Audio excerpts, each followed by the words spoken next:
Principal madam ঋতুজাকে phone করে বলে বিহান স্যারকে কোথাও খুঁজে পাওয়া যাচ্ছে না, কেউ মনে হয় কিডন্যাপ করেছে, আর মোনালিসা দিদি এখানেই রয়েছে। একথা শুনে ঋতুজা অবাক হয়ে যায়। এরপর বিহানের বাবা বলে কি হয়েছে। ঋতুজা বলে বিহানকে খুঁজে পাওয়া যাচ্ছে না। তারপর প্রিন্সিপাল ম্যাডাম মোনালিসাকে বলে বিহান স্যার আর মোনালিসাকে খুঁজে পাওয়া যাচ্ছে না, তুমি জানো কোথায়? মোনালিসা আপন মনে বলে ওরা গেল কোথায়।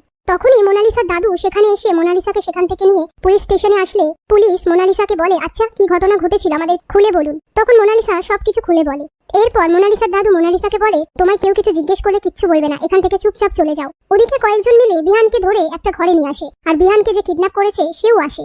অন্যদিকে ঋতুজা কলেজে এসে প্রিন্সিপাল ম্যাডাম আর বাকিদের ওপর চিৎকার চেঁচামেচি করে বলে আমার ছেলেকে যদি খুঁজে পাওয়া না যায় তাহলে আপনাদের চাকরি আর থাকবে না। সেই মুহূর্তে মোনালিসার দাদু সেখানে আসলে ঋতুজা বলে আপনি এখানে? মোনালিসার দাদু বলে আমি সবকিছু শুনেছি, চিন্তা করবেন না, পুলিশ ঠিক কিছু করবে। কথায় কথায় ঋতুজা বলে প্রিন্সিপাল ম্যাডাম বলছিল মোনালিসার দিদি আছে মানে? মোনালিসার দাদু বলে প্রিন্সিপাল ম্যাডাম কখন কি বলেন আপনি ছাড়ুন তো ওনার কথা।